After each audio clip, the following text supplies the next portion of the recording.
Hello, beautiful woman. Welcome to the virtual lounge of the Single Women's Society. I am your host and dating coach and matchmaker, Kat Cantrill. Welcome to the show. I'm honored to have you here.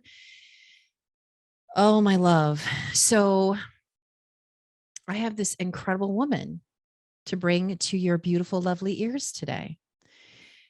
She has been on a journey, and I tell you what, you know how when you meet someone for like the first time and there's something like you would just have this immediate connection.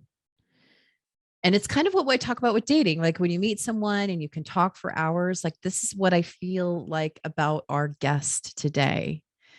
Her and I, we've never met before.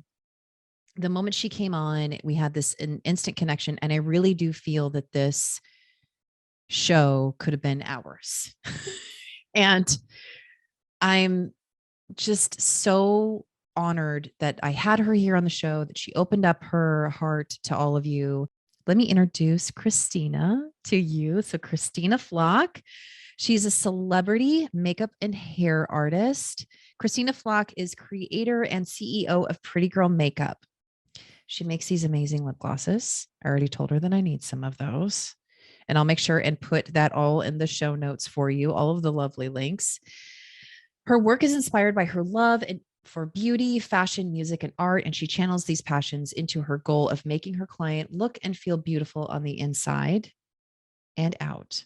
Her previous clients include actress Hilary Swank, former Secretary of State Condoleezza Rice, 27th White House Press Secretary Dana Perino, Senator Ted Cruz, Forbes magazine, and the New York Times, and many, many, many others. So Christina was married to professional tennis player Ken Flach up to his death after a brief bout of sepsis in 2018.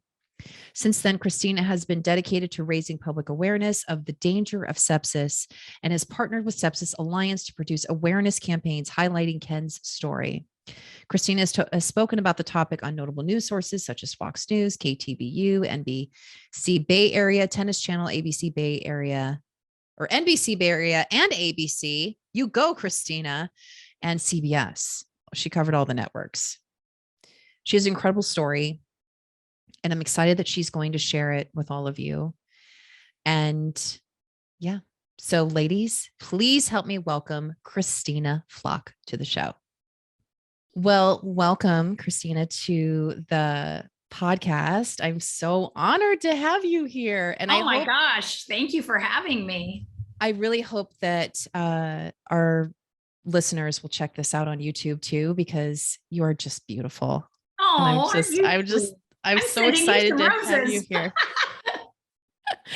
So Christina, you have such an incredible story to share. And so it's when I was preparing for this interview, I was like, gosh, where do I begin? Because I believe in the power of makeup. I can't even tell you. I wrote a book that was called Kick-Ass Red Lipstick because I love that. Women, there was like this stigma with wearing red lips. And so it's about taking your power back. Right. So it's like, I felt like we could talk about makeup. We could talk about all of it. So yes, let's just dive in and let's talk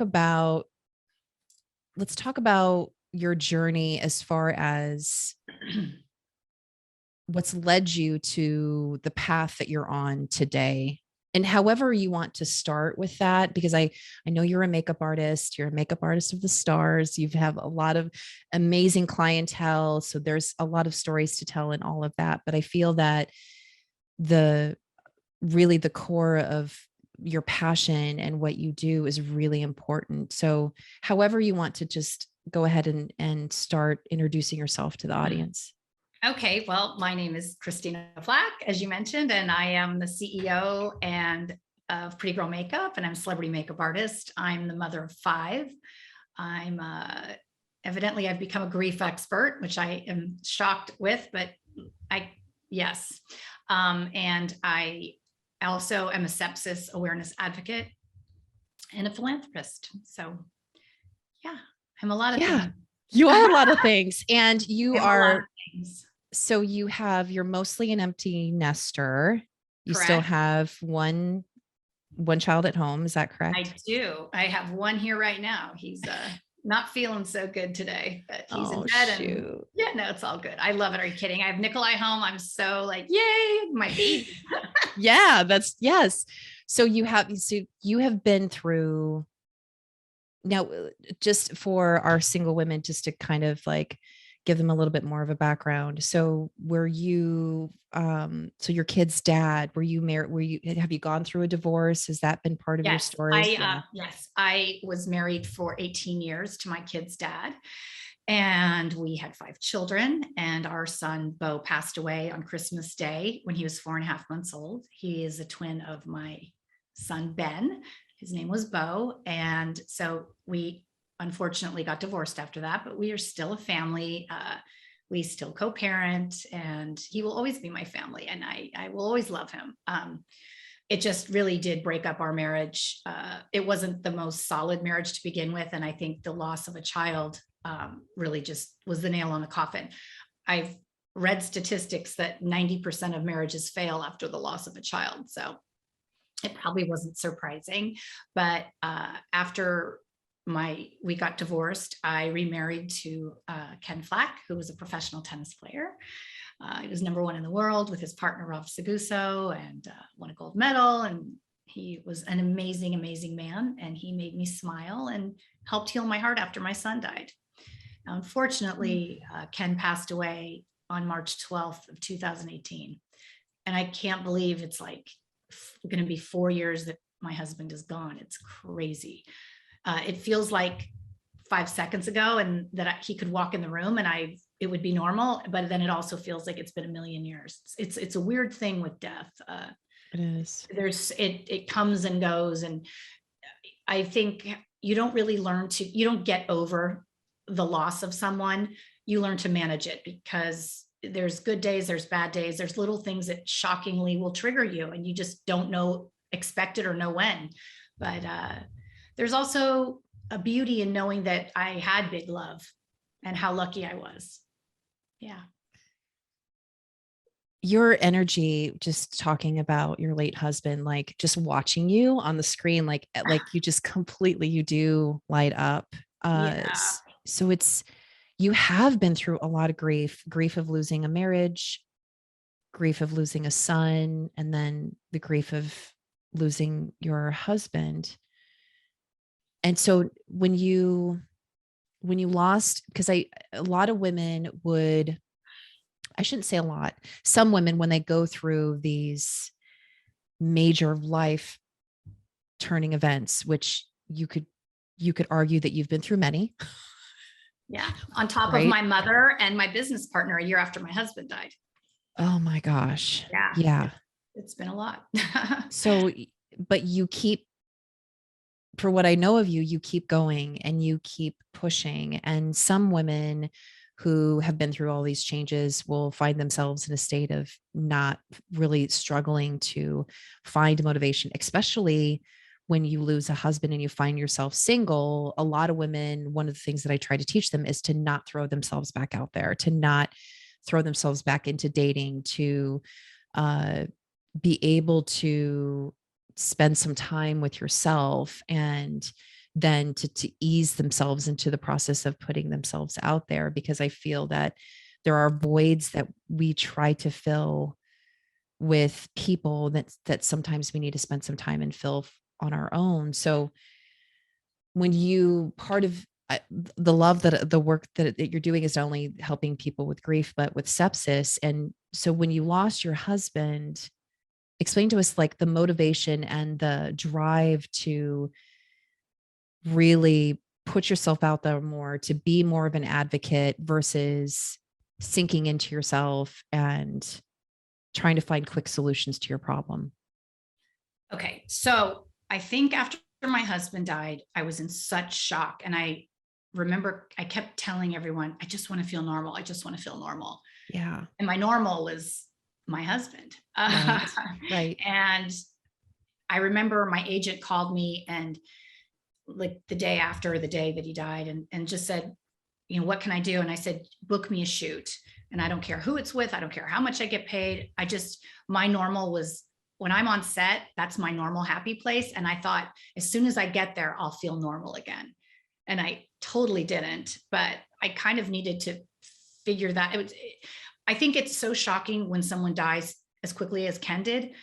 He died. We called the doctor Wednesday, Thursday, he was on life support, and Monday he died. So it's just so like, wait, what? We just had sex on Saturday. Like, how's this happen? He's right here. Like, it was crazy. And I can't believe I said that, but I did. But I think I knew after my son died, I went into such a dark place, and that I knew that I couldn't do that again for my kids' sake, because for them to have gone through the loss of their brother, the divorce, the loss of Ken, who they absolutely adored. If I was a mess or down that dark hole, it was going to affect their lives, and I could not do that to them. The least I thought I could do was be strong for them and set a good example and try to, it's not like I was happy or putting on this act like I was happy. I was just on this path of, okay, don't get too hungry, don't get too thirsty, work out and get some rest, because I knew that if I could do those things, I could at least try and function at a decent level. And I remember, I think it's so funny, our culture, we're so ill prepared to deal with death, and we just don't know. And it's so funny, people think that I'm some freak that my husband died.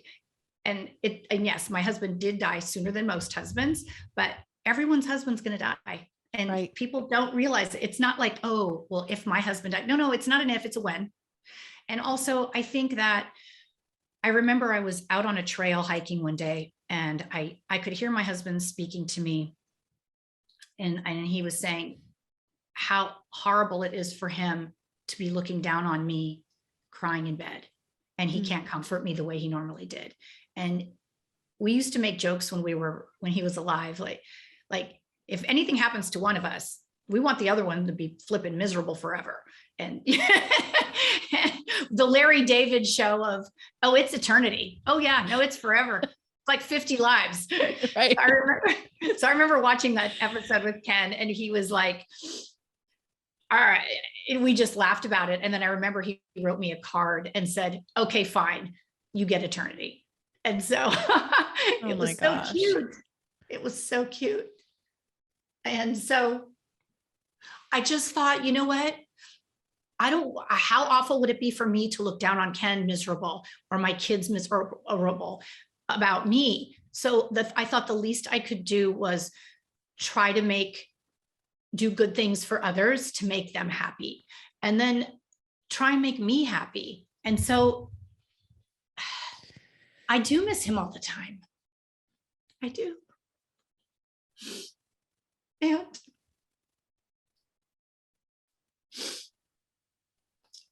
it's my birthday and Valentine's Day this weekend. Oh my gosh. And he was so great about making my birthday and Valentine's Day special, because it was so funny. Our first date was on February 12th.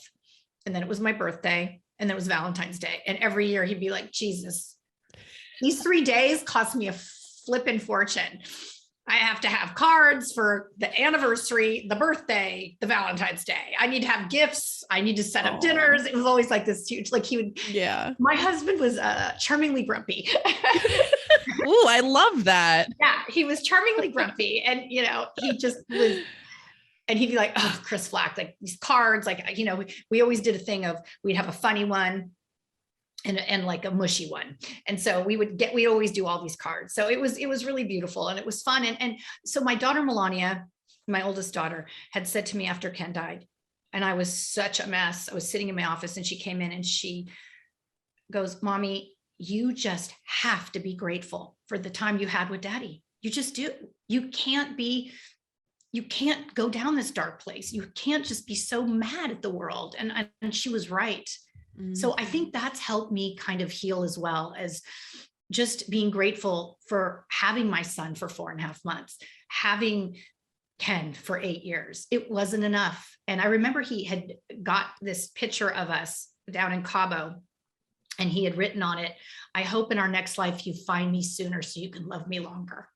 And I just thought, I found that after he passed. And I was like, oh my God, did he know? Like, did he know this was going to happen?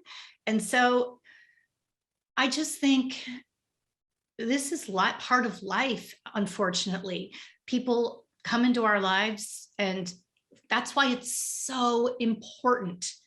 I can't stress it enough how important it is when you find the one you love. Fucking love the hell out of them. Love them with every speck of your being. And don't be scared, and move. If you have a past, move past it, but because you don't know how long you have, and you don't want to look back and go, oh my God, I met this great person and I didn't give them a chance, or I didn't love them enough. You don't want that regret, because that is a terrible regret to have. I know that I love my husband with every cell of my body, and I know he loved me. So I have no regrets about anything of him. I don't. We were always together, and I don't regret that. And so I think, starting to date again and meeting new people, it is hard, because you're just trying to find the one that gets you and makes you laugh, makes you feel special, and wants to stand still with you. Wants to stand still with you. Yeah, wants to stand That's still. powerful. Right? Well, I stole that from Sex and the City, but it's true. It is so true. She said that to Mr. Big. She said, will you please stand still with me? And I just thought, wow, that was such a profound thing to say, because there are so many people. It's so interesting at my age that get divorced. And I have friends that are men, so I'm not talking about people I've gone on dates with or anything, but they don't want to be committed again. They don't want to get married. They don't want to live with someone. They want to keep doing this serial dating thing. And I just find that so, I think it's a waste of time. A, B, I don't want to have to open up myself to people that I just feel, I wish people, men and women out there, if you're going out with someone, just make it clear, what your deal is. Tell the people the rules. Do you want a relationship? I did this. Right. I did this TV show. I have a client, Amber Kelleher. She's a matchmaker. She's in on the airplanes, you see those two blonde ladies in the back. Yeah, actually. Yeah. Cause I just recently introduced matchmaking into my business. So I do know who she is. Cool. Yeah. So anyway, she's my client, and we were doing a TV show one day, and she was asking people. So you can ask anyone anything in a nice way. First of all, she said, ask someone, are you in a relationship? Because sometimes there's people out there that are married, in a relationship, and what they always say is, well, the person didn't ask me if I was in a relationship. It's so crazy. So I know it sounds crazy to normal people like us, but that's out there. You're right. Right. So if someone, it shouldn't offend anyone, that question. And then the next question she said is, do you want to be in, it's not like the first thing you say, but it's in the conversation goes through, do you want to be in a relationship or not? And another question that I ask people is, so what did you learn from your last relationship? Yes. And it's so interesting. I've had friends, Ken and I used to do this. It was our favorite question to ask people, of what we would talk about, everything. What did you learn? And we were out one day, and my friend's now husband said, oh, well, we all said something that we I would listen more. I'd make more effort. I would, go out to dinner, whatever. And this person said, oh, well, I would just pick better the next time. And Ken and I were like, when the guy went to the bathroom after he said that, Ken said to my friend, girl, run for the hills. Right. Because if people can't take some accountability for the demise of a relationship, that's a big fat red flag right there for me. Oh, I agree. It takes two. Absolutely. 100%. And then I have someone that is in my life that, he got divorced and blames himself for the whole thing. And I said, sweetie, here's the deal. It takes two. It's not all your fault. And sometimes someone else's behavior triggers something in you to go do something else that probably wasn't so appropriate. But I take full responsibility of I take half the responsibility of the demise of my marriage to my kid's dad. I just have to. Right. It's not fair. And with Ken, I take responsibility for things that I wasn't perfect about, or that I wasn't patient with him about, or whatever. Ken and I mean, that's one thing that I've learned to do, I think, pretty well, is say, I'm sorry. I have no problem saying I'm sorry, or I was wrong. It's not a big deal. Because once you do that, the whole problem's done. It's like diffused. Mm-hmm. And I think it's important to just, your past is in your past. Move on. Sometimes people come into your life, what is it, for a minute, a season, or a lesson. And you just have to know that things didn't work out. Let it be in the past and move on and learn from it and grow and do things differently in the next relationship. So right. I think that's probably the biggest thing that I've learned. And yeah. I'm sorry, go. No, one of the things that I always tell women is that when something doesn't work, I always say, well, did you learn something about yourself in this, this potential? Like, what did you learn about you? Like, did you learn a red flag? Did you learn, oh, I really like this? Did you what learning opportunity did you have from that? And every no is one step closer to the yes. Right. And then another thing is, what did you like about that relationship? What did you love about it? Mm-hmm. I was chatting with a friend last night, and he had asked me, what did you like about the person you were seeing before? And I thought, wow, that's a really great question to ask. It is a great question. It was a great question. It wasn't like, what didn't you like, but what did you like? And, what did you learn? And what would you wish was different? So, I mean, it's so great when you can meet someone that you can have deep dialogue with, and it's open. That's one thing that my husband was. He was so open. He would talk about anything. I mean, I would make jokes. I'm like, you have Tourette's, no filter, and no boundaries. But he was so open, and he would talk about there was no walls up. I've been in a relationship with someone for over 2 years, and we're not together right now. And it's complicated. But he has these walls up that are just 50 feet thick and 100 feet high. And it's really hard to be in a relationship with someone like that, especially when I'm totally open. And exhausting. Oh, it's level. So exhausting where you're sitting there with the chisel, trying to make some kind of headway, and you're just constantly, there's another brick that goes up in its place. Right. And it's I really thought that I could hold place and love this person enough that he could get through what he needed to get through. And I had a really bad habit of, when things got bumpy, I'm like, I'm out of here. I bolt. I just take off. Literally, I go jump on a plane and go somewhere. And so that's one thing I've learned in this past relationship I've been in. No more bolting. And he actually lives in the building next door to me, which has been fantastic when things are good. But now that actually forced me to have to not bolt, because he's right there. Right. And it was really good. It was a really great lesson for me to force me to work on things. And because I really wanted things to work out. If you spend that much time with someone, especially after all I've been through, the last thing I want is to start over or it be not feel I tried as much as I can, but if the other person has walls up and isn't ready and isn't capable, I mean, there's nothing you can do. No, there's no magical text or conversation or formula to. No. And then it just gets to the point where you're like, okay, I've been patient. I've been kind. It's getting to be unhealthy at this point for me, just to keep waiting and hoping and, tolerating receiving crumbs when I'm giving out loaves of 50 feet bread. Yes. Oh my gosh. I hope you ladies turned up the dial as you listen to that advice, because it's so true. Because I think as women, we see the best in everyone. We see the potential. We totally romanticize about it a little bit. And we're just but I just know that I can bring this out of them. We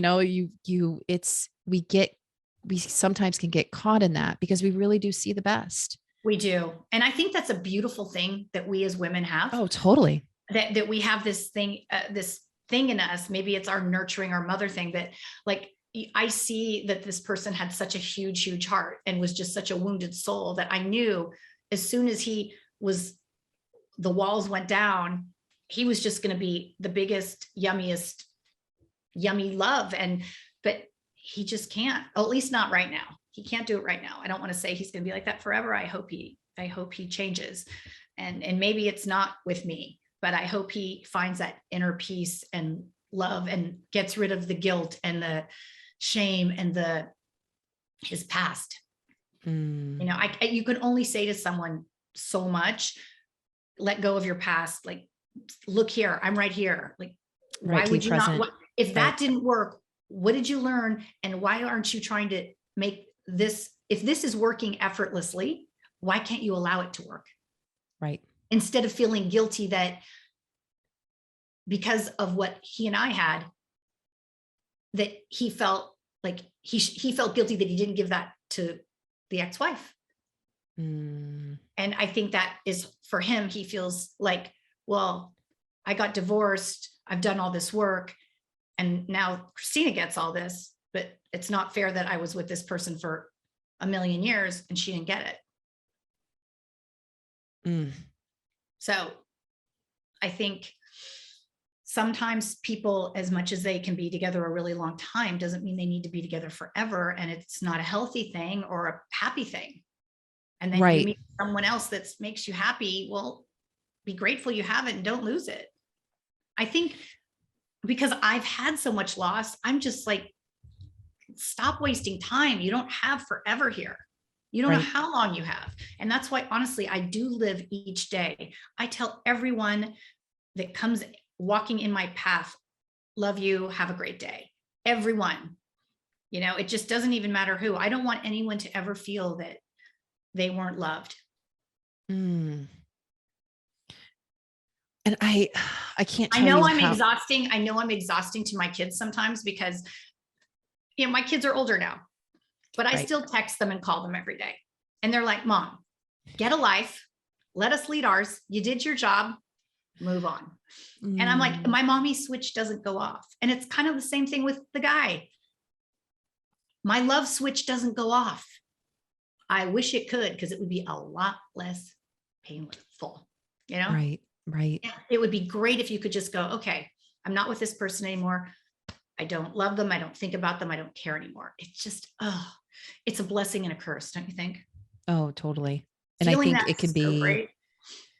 and I think that's like why exes are a thing too, with, especially as a single woman and you had some kind of connection with an ex. There are moments where she's lonely and she's needing companionship and she's remembering, you know, and reminiscing about the relationship that she had. And so it's really easy to allow that to continue to be a part of your life. And it's not easy to shut off. It's not, especially if you have a very strong connection with that person, even though you know that they're probably not good for you. You know that they're probably not your person, but there is that part of you that's like, what if, what if he changes? I think with me, I don't know how to love someone a tiny bit. I don't. I love with every speck of my being, whether it's my friends, my kids, my guy. It's just, I love that of me, but then it can be very painful as well. When it's not working, it's very hard when you love so big, because you hurt so big then. You do. Well, it's vulnerability, right? When you love so much, you're really putting yourself out there.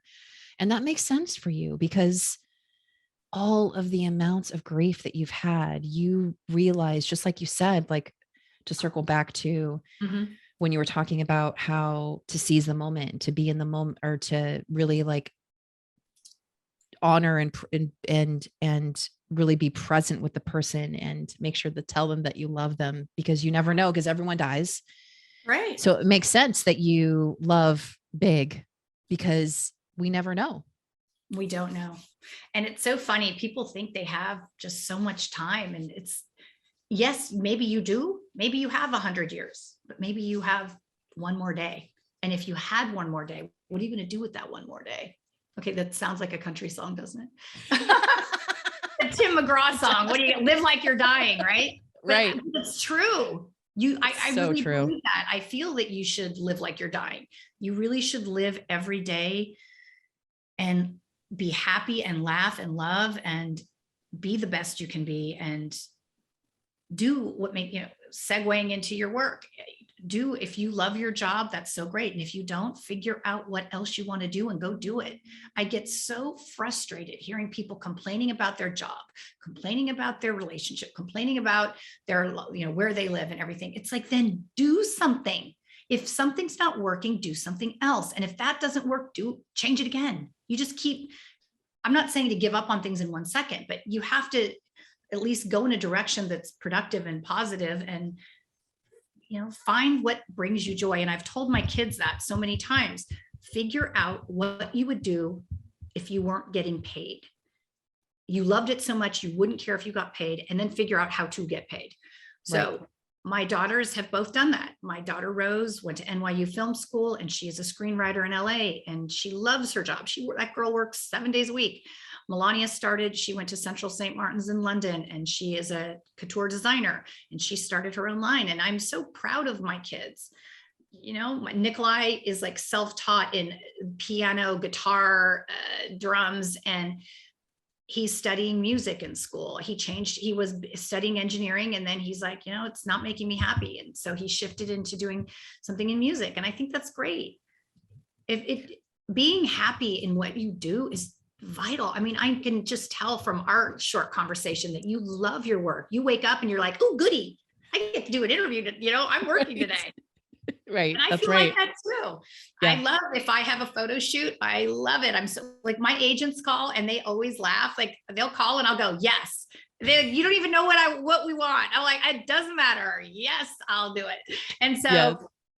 And then when I'm working on my company, that makes me happy. My business partner and he's my work husband. I love him so much. And I love working with him. And when we have a, call or we have meetings, it's great. So I really think being happy and enjoying everything you're doing is going to bring more joy in everything in your life.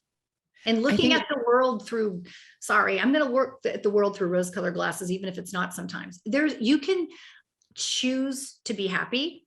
I think you can choose to be happy. And I think you can look at everything as a blessing. Sometimes we feel like things are happening, like the thing with my guy. I feel like I normally would be thinking, why is this happening to me? Well, I actually have to kind of think, maybe this is happening for me. Maybe this is really what needs to be. And maybe I need to move on. And so I'm thinking differently now than I would have thought 3 or 4 years ago. Right. And you don't want to settle for mediocrity. I mean, no. I want someone to love me as much as I love them. And if they don't, well, piss off. There's going to be someone out there that does. That's right. My brother said the nicest thing to me. He's like, I'm sorry to interrupt you, but no, keep going. My brother said to me one day, I was telling him I was having these boy problems, and he's just like, oh God. He goes, I don't get it. You're so easy to love. Like, you're just so easy. You're the most beautiful heart. And I'm like, oh, I can tell that just by this very short amount of time of getting to know you. Thank you. Like, I mean, if I was your coach, I would advise you that this guy doesn't really deserve you, that you deserve a lot more than what you're getting. Yeah. It's true. It is true. Yeah. I think that I think some people are afraid of truly being happy. I think that when people are in these relationships or in these jobs to where they're constantly complaining, it becomes their identity. It becomes how they attract, like it literally becomes the thing that they're known for. And so if all of that is navigated through fear, and it's scary to put yourself out there. It's scary to find a passion that something that you really love to do. It's much easier to work in a cube. It's much easier to just settle for the bare minimum. It's, when we're demanding more of ourselves, that can be a hard space to be in. And it goes with jobs, it goes with dating, it goes with relationships. Understanding our worth is really what it all comes down to, and understanding that we're deserving of more than what we are providing to ourselves, just like you said, like if we want more out of life with anything, it doesn't matter how much I tell you to do it. It doesn't matter how much somebody else tells you to do it. You are the person that has to decide, okay, I'm I ready. think it's, I deserve more. It's interesting. And sometimes you have to figure out what is it that someone can tell you this over and over, but then someone like you right now says this to me and I'm like, it really, like, you finally get, it's weird when the light bulb finally goes off, right? Yes. I think for me, I clearly have abandonment issues. And I'm understandable. So, I mean, look what you've been through. Yes. I know. And I think also, like, I'm tired of being alone. I don't want to be alone. And so to me, at least having him part of the time is, because when we are together, it's great, but it's not enough, and he even says that. He goes, it makes me feel horrible not giving you all that you deserve. It makes me even feel like a worse of a person. And I'm like, well, then step forward and do it. But you can't, if that person's not ready or unwilling, what can you do? You can only try so much. And at least I feel with that relationship, I really gave it 150 million%. I really did. Probably more. Probably more. Yeah, probably. So I can move on and go, you know what? Maybe that was just the person that was meant to help heal my heart from my husband.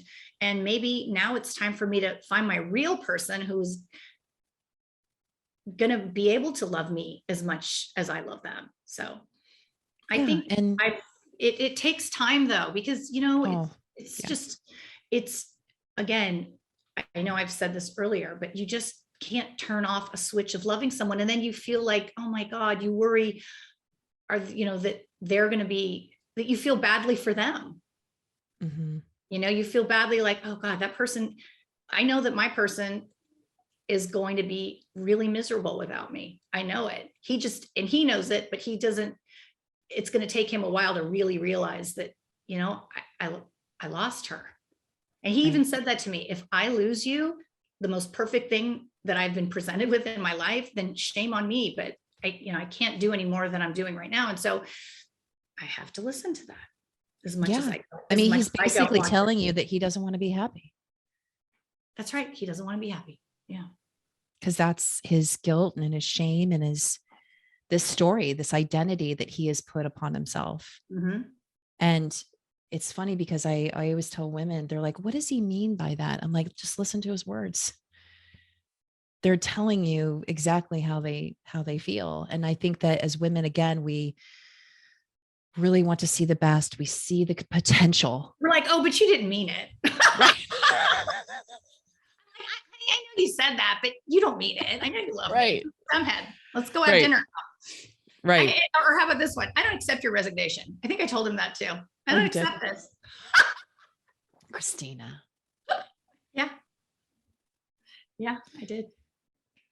Well, and I think you bring up a really good point though, because a lot of women find themselves in that position though. They find themselves in that position where they're like, well, at least this is better than nothing. I know. And that's not true. But, I do feel like even for me saying that, I feel good that I did, because my pattern in the past had been anytime I didn't like how he behaved, I would bolt. Took off. Yeah. I took off. And so this time I didn't.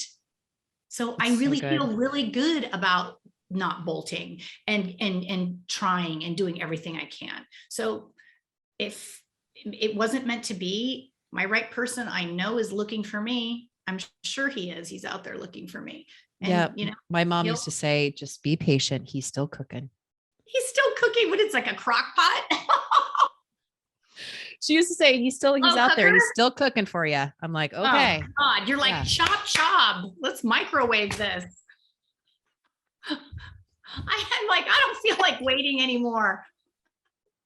Oh this is dumb. This is dumb. I wish we were sitting with wine. Like, instead of water with minerals in it and citric acid. Yeah, yeah. Oh my gosh, you're amazing.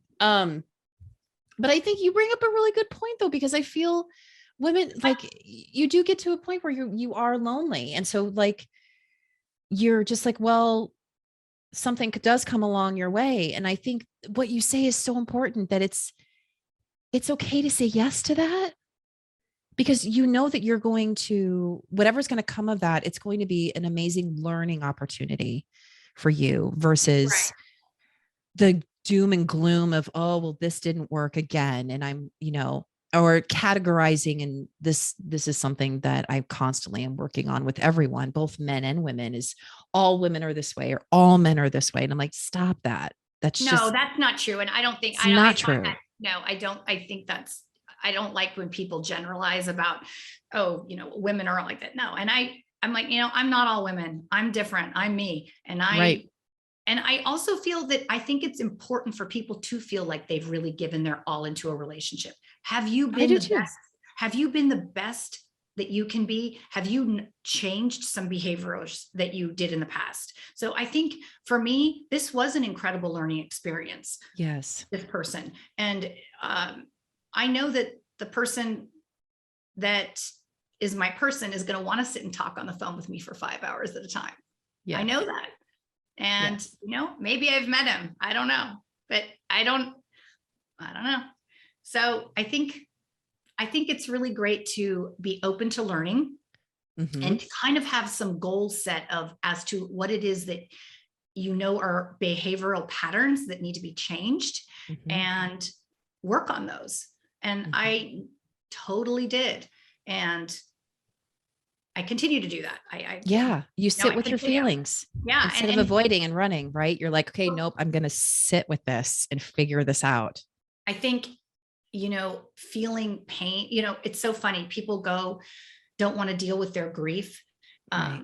They don't want to go through it because it is painful. I went to a grief camp at Canyon Ranch and it was not fun. My girlfriend Eva took me. Does not sound fun. It was, she told me we were going to the spa and she lied. Ah, Went to grief camp and it was like the first class was betrayal, then dealing with this. And it was horrible, but so great. Like I was a total mess when I got there.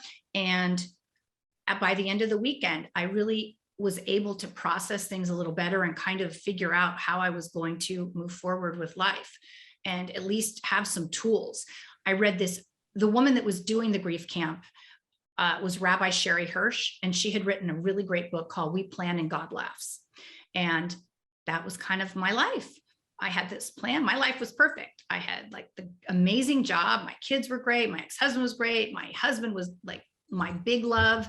Everything was great. And then everything in 1 second sucked, like just next level poop. And so I have had to, I have learned that life is waves and things are going to change. Nothing is ever going to stay the same. And I can promise, that's one thing I can guarantee you in life. Everything's going to change all the time. You have to learn to change with it. You have to learn to move forward. You have to learn from your mistakes, move forward, and be the best you can be every day.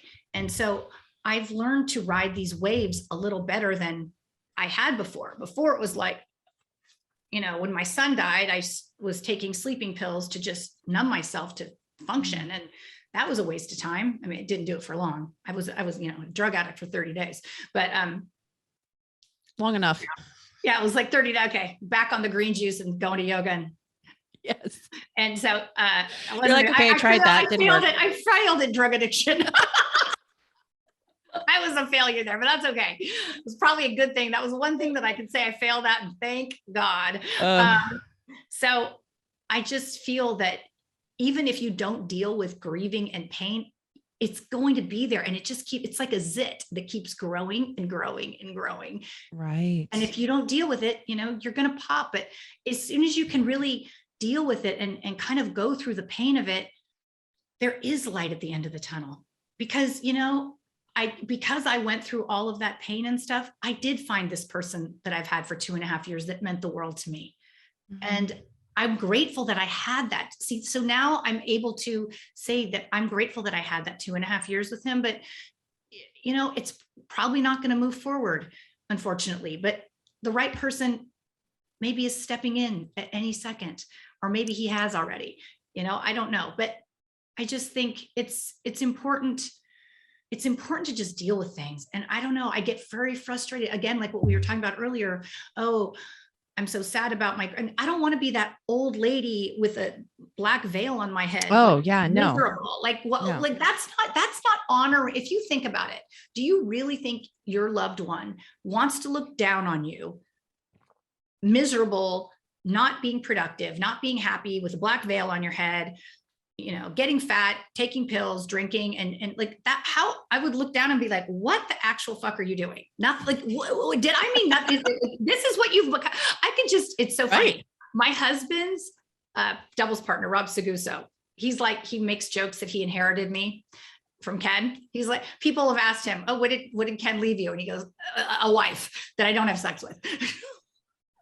And so, but you know what? He called me one day and he's like, you know what? Ken married you because you were exceptional. Start acting like it. And I'm like, ooh.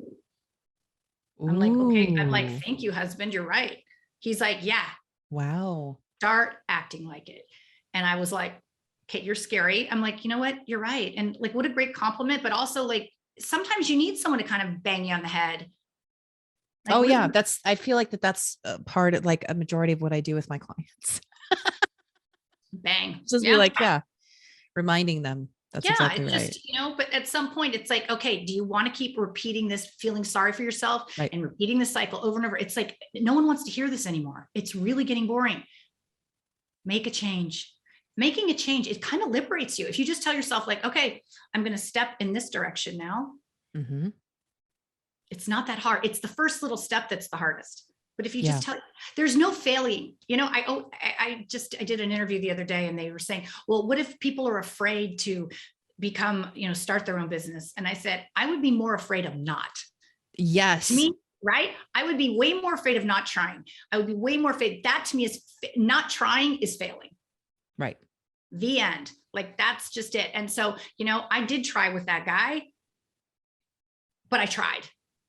And so, and you tried your best. I tried my best and I feel really good about it. And so now with this next person, I can go in there with an open heart and go, you know what? I learned a lot. And you, my dear friend, get even better version of me. You're getting I'm at a new level of me that's so much better and stronger and open and healed.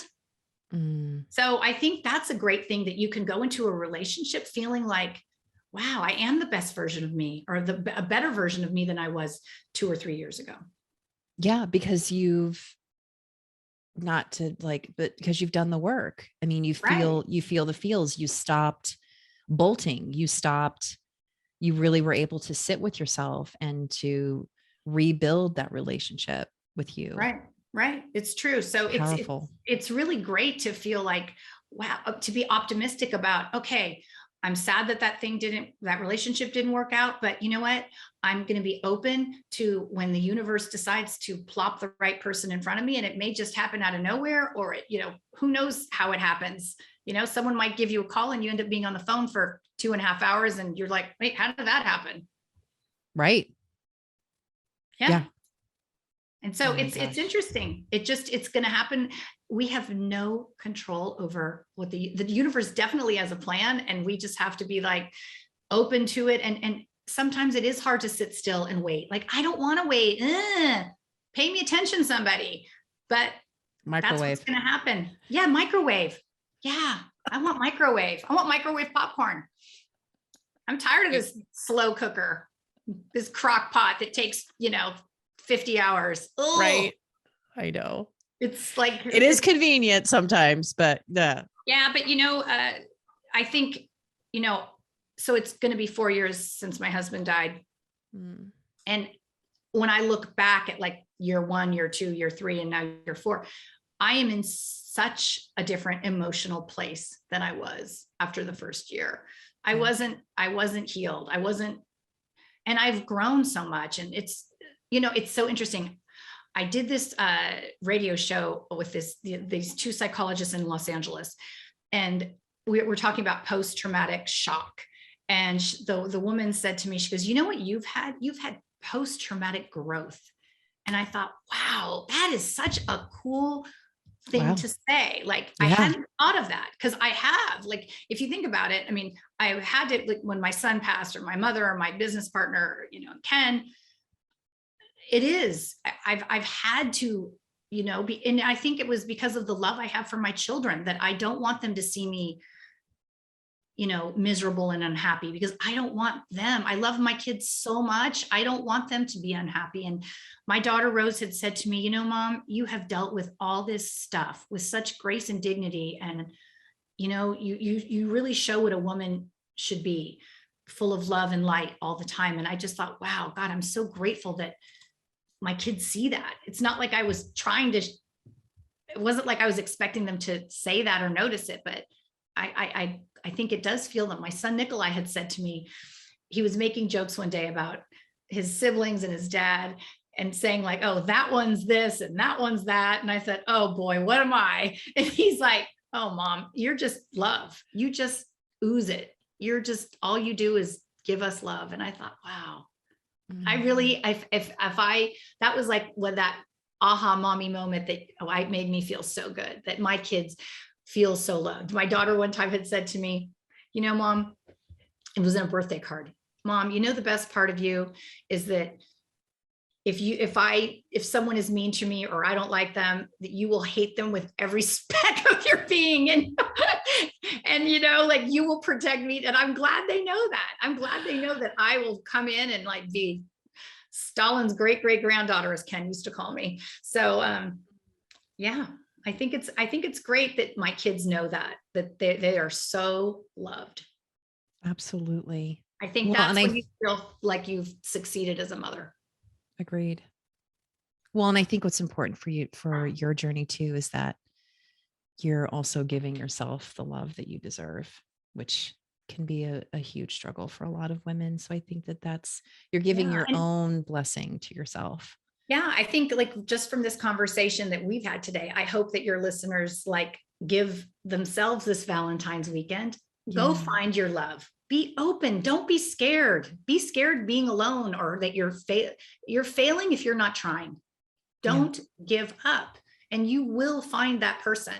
You just have to be open and have faith and be your best. When you're the best version of you, the right guy's going to come around, because he's going to be his right version. And it's like for like, your lights will find each other. And I know that will happen. Yes. Oh my gosh. Well, it has been such an amazing interview, my gosh, Christina. I have had I thank you for this therapy session. I never talk about my personal life, and oh boy, did I today. Oh my gosh. I just got goosebumps. What an honor. Well, thank you so much. How can our audience find you if they want to know more about you? Okay, well, you can go to ChristinaFlack.com to see my portfolio. Of course, please go to PrettyGirlMakeup.com and buy some lip gloss. We are offering a discount code of 25% with the code PrettyGirl, all one word. We're on Instagram, Christina Flock Makeup, and Pretty Girl Makeup, PrettyGirlMkup. And we're on Facebook, Twitter, LinkedIn. We're all over the place. So Pinterest. Awesome. Come find I'll us. make sure I'll come put all your links in the show notes. So that way all they have to do is click out to see you. And thank you again for being here. It's been such an honor. It's completely mine. Thank you. Thank you. All right, gorgeous. What did you think? A huge hug of appreciation to Christina Flock. Okay, truth be told, her and I talked for like another 45 minutes. After we were done with the interview, as soon as I stopped it, we talked for another 45 minutes.